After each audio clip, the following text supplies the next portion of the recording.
Hey folks, Alan Mandic, the Hot Rod Hippie here. This week's video, we're reviewing a new product from the folks at IsoTunes Audio. We're testing out their new Link over-ear hearing protection. Let's check it out.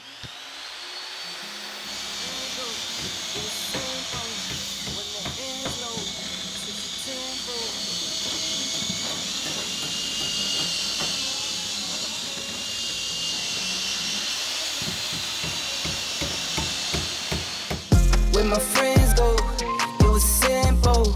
When the ends low, switch the tempo. I got right, I got heart, I won't die, I'ma fight. I go down, then I strike, I go hard day and night, yeah. Now previously I have reviewed 3 products from the folks at IsoTunes. The Extra, Free, and Pro 2.0 Bluetooth hearing protection, which are all the in-ear, earplug, earbud style of hearing protection. Have you seen those videos? Are you subscribed to my content? If you're not, hit the subscribe button down below and keep up to date with all my reviews, how-tos, and tech videos. Toward the end of 2020, I got a marketing email from the folks at IsoTunes about the new over-ear Link hearing protection that they had coming. Coincidentally, I was looking for a over-ear hearing protection design to review and test out for my viewers. I understand that not everybody wants the in-ear earplug design, so this might be a good option for you. Is it? Well, let's find out. Let's get a quick disclaimer out of the way. The folks at IsoTunes did provide these to me for review. However, there's no money changing hands here. They have no editorial or creative input on this. They are seeing the video at the same time that you folks are. Now, I pride myself on being an honest reviewer. I do get to keep a pair of these for myself, but at the end of the day, one pair of hearing protection will not buy my love. I am far more worried about being honest with my viewers than I ever would be about any tools or products provided to me. Alright, now we're going to do this as any of my product reviews are done. I'm going to provide you the specifications as the manufacturer lists them, and then I'm going to give you my real-world experience with them, how I feel about them after trying them out for myself. So let's talk about the specifications of the IsoTunes Link. The IsoTunes Link have an NRR, or noise reduction rating, of 24 decibels, which is ANSI certified. The Links come pre-installed with a lithium-ion rechargeable battery in here that is rated for a 14-hour runtime. You can remove that, so you can swap it if you wanted to buy an extra battery, you could do that. Or you can actually install 3 AA batteries in place of the lithium-ion battery for a rated 28-hour runtime on those batteries. The Links feature IsoTunes SafeMax technology, which means that they're limited to an 85 decibel output level, which is intended to protect your hearing from yourself. You don't want to be able to turn up the audio so high in a headset you hurt your hearing. That would defeat the purpose of wearing hearing protection to begin with. They're rated at IPX4, which is sweat and water splash resistance. So this is definitely not a submersion rating like the IP67 that the Pro 2.0s carry, but if you were using them in a light rain while mowing the lawn or something like that, they should hold up to that just fine. There is a built-in microphone to these that is a noise isolating microphone, the idea being that it's meant to cut down on background noise, so if you're working in a noisy environment, you can still take a phone call or call up your virtual assistant to help you out with whatever you're trying to search for. Okay, you're listening to an audio sample from the microphone in the IsoTunes Link. This is in my office here, which is a fairly controlled situation with some sound deadening, so let's go to a louder environment. Okay, I'm out here in my neighborhood. They're working on this building back here. There's equipment running, there's welders, generators, the gas-powered chop saw, I just heard them running. So the folks are cutting away in that building back there. They're working. I'm talking to you folks. I'm projecting in my normal fashion. And how does it sound? This is what it would sound like if one of these folks was using this Bluetooth hearing protection and then took a phone call while on the job site. So, what do you think? Let's switch to the Pro 2.0. Now I'm standing in the exact same place. I got a backup alarm going back there. That all-terrain lift is running. Now we're listening to the IsoTunes Pro 2.0 Bluetooth hearing protection. Chop saw is not going back there at the moment, but otherwise the audio level around me sounds pretty much the same as it did a moment ago. So it's going to be up to you.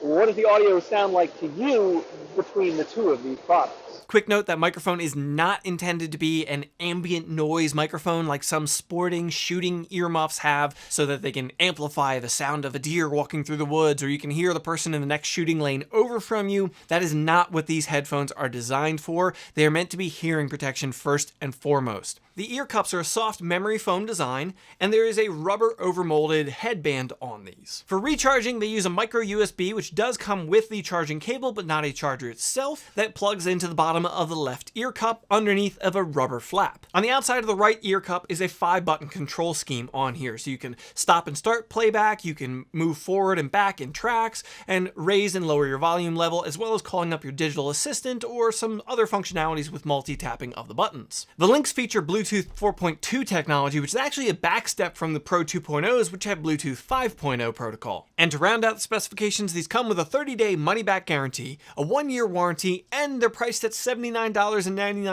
USD on their website right now. Let's cut right to the quick of it. What do I really think of these things? And then I'm going to tell you real-world use experience of them. Right off the bat, I can say these are going to be my recommendation for over-ear hearing protection moving forward. At $79.99, they sound really good. The comfort level is there. The battery life is more than adequate for a solid work day. I am really happy with these for the price. You could get cheaper ones with those 3M work tunes that I've reviewed in the past. And when I reviewed those years ago, they were okay. But now these blow them out of the water in every way except for battery life. But I just don't see that as a factor. These will last you a 14-hour workday. So a long workday, you could run these things and just charge them at the end of the night, and they'll be ready to go again tomorrow. If you really, really want, you could put those AA batteries in there and double that runtime, but that seems wasteful to me. Who's going to work a 28-hour day with these on their head the whole time? Let's dive right in with the hearing protection factor of these things. I feel like that's a good place to start because, well, that's what they are. So one thing I want to note is I listed the specification as 24 NRR, but the box says clearly 23, as does the little mini instruction manual that comes with them. So I'm not quite sure what's going on there. I'm going to give them the benefit of the doubt and assume that they got an updated rating since I received this product back the end of November, early December. Now that said, when you compare to the Pro 2.0s that I use on a daily basis now, these are rated at 26 NRR. But there's a factor here at play that just doesn't really translate into ratings. The over-ear design of the Lynx, I feel, creates a better sound isolation and better hearing protection than the Pro 2.0s. That may not be 100% scientifically accurate, as the pressure reduction of decibel levels isn't really a factor of just what you're hearing, but to my ear, these sound quieter than the higher rated Pro 2.0s do. And that's probably a good point to segue into the audio quality of these things, because audio quality is a highly subjective thing. To me, they sound good. At no point did I find that the vocals were lacking or the treble was lacking. The most I can say is that the bass response is a little heavy for my personal liking. My very first impression when I pulled these things out of their box was, wow, they're significantly larger than I anticipated. Now, they're not exceptionally heavy, coming in at 360 grams, but at the end of the day, they're bigger than I thought they were going to be, and I had hoped they were going to be. Yeah, I loaned these to my friend Evan. He's the one I filmed for that little cinematic intro. By the way, what did you think about that? Let me know in the comments down below. I really enjoy filming things like that, and I want to do more of that in 2021. I know it doesn't necessarily add to a review, but it's fun in my opinion. So let me know what you're thinking in the comments down below. I asked him his real-world opinion of these after over a month of using them on a regular basis, and his immediate response was, I love them. He was really happy with them, protecting his hearing, listening to music all the time. He loved them. I asked him next, okay, give me a negative. Tell me something you don't like about them. There has to be something. And without too much thought, he said, they squeeze my head a little much. And I absolutely have to agree with that. The headband mechanism of these things just hasn't loosened up in the couple of months that we've been using them. They haven't broken in the way I hoped they would. They feel tighter squeezing onto my head, and it does get a little uncomfortable throughout a long workday. I compared them to the last over-ear hearing protection that I reviewed, the 3M WorkTunes Bluetooth hearing protection, and those were far more comfortable on the head, at least from the factor of how they squeezed onto your head. Now, the headband on these, having the rubber on them, honestly has not given me any issue. I thought maybe that might bother me since it really doesn't have any big padding inside of here, but for me anyway, it kind of just skims over my head and hasn't caused any issues to me. But that does roll right on to the next thing that I can say, and that is simply, you can only wear these when you're not wearing something else on your head. I did cut and grind with these, and I wore safety glasses and a respirator as I regularly do, but if I wanted to wear a face shield with these, I wouldn't be able to. The headband would interfere with the headband on these.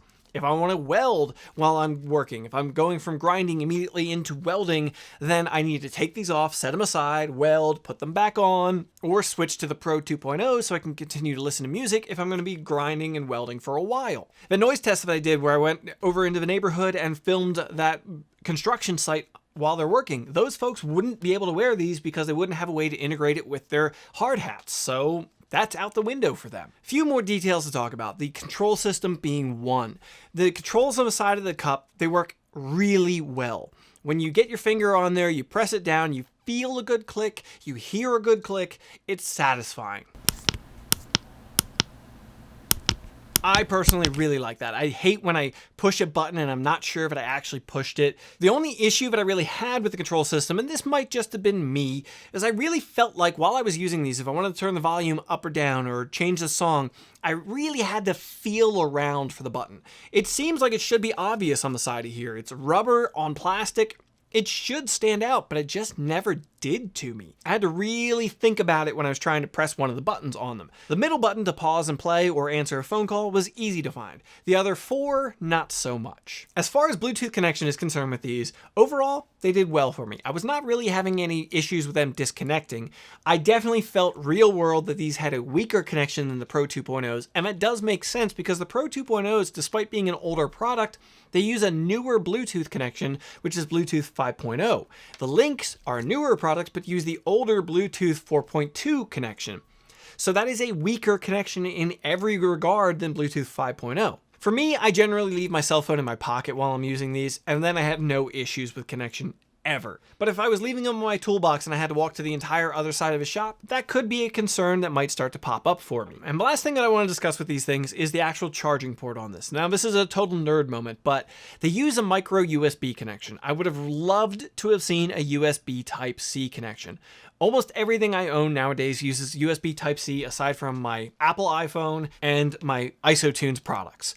USB Type-C is reversible, whereas this is not. You can accidentally plug it in the wrong way. And I don't know why, but you always seem to get it wrong the first frickin' try. I have personally broken more micro USB connections, either cables or ports, than I care to admit. I have not done that on an IsoTunes product, so I'm not saying that that's going to happen, but it is a concern in my mind, especially because of one thing that I think is a minor design flaw here. These have this rubber flap, which is meant to cover up and seal up the port so water doesn't get in there. Great. That needs to be there, but I think it hinges from the wrong side. This charge cable that I'm showing you here has undue pressure on it. It's being pushed on, creating a side load on the port that just doesn't need to be there. If the flap hinged from the other side, that wouldn't happen as much. Again, this is me being a nerd about this kind of thing. I have not had a problem with this yet, but it is a concern I have moving forward. And that is my experience with the IsoTunes Link. I have to say that overall, these are an excellent value for the money in my opinion. Please don't take any of the cons or negatives that I listed here as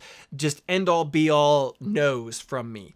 I just like to highlight the things that I have found so that people aren't surprised later if they say, these things are a little bass heavy or something like that. I want to be honest with my viewers. Along that line of honesty, I do have to say that the Pro 2.0s, since I reviewed them, have been my daily drivers. I have worn these things so much since I reviewed them, and moving forward, I'm going to continue to do that. For me, day in, day out, the additional $20 price of the Pro 2.0s, it just makes sense. Putting on the welding helmet, a hard hat, just putting them in the morning and not taking them out till I'm done at the end of the day, the Pro 2.0s make better sense for me versus the Lynx. However, I am going to keep the Link around for DIY projects or things where I just want to take a break from putting them in my ear. It's a nice alternative for me, and I will like having them as part of my arsenal. If you're interested in picking up a set of the IsoTunes Link for yourself, there's a link in the description down below. There's a link to the Lynx. You can pick that up for yourself. That is an affiliate link. I do get a small commission for you using that link, but it doesn't cost you anything more. So feel free to use it or not. It's up to you. Alright folks, that's going to wrap it up for this video. I hope you found it interesting. If you did, please go ahead and drop it a like. It really helps out. Let me know in the comments down below. Are you going to pick up a set of these for yourself? Do you already have some? Let me know what you're thinking in the comments down below. Get subscribed to keep up to date with all the HotRodHippie content, the reviews, the how-tos, all for you. Thanks for coming around, folks.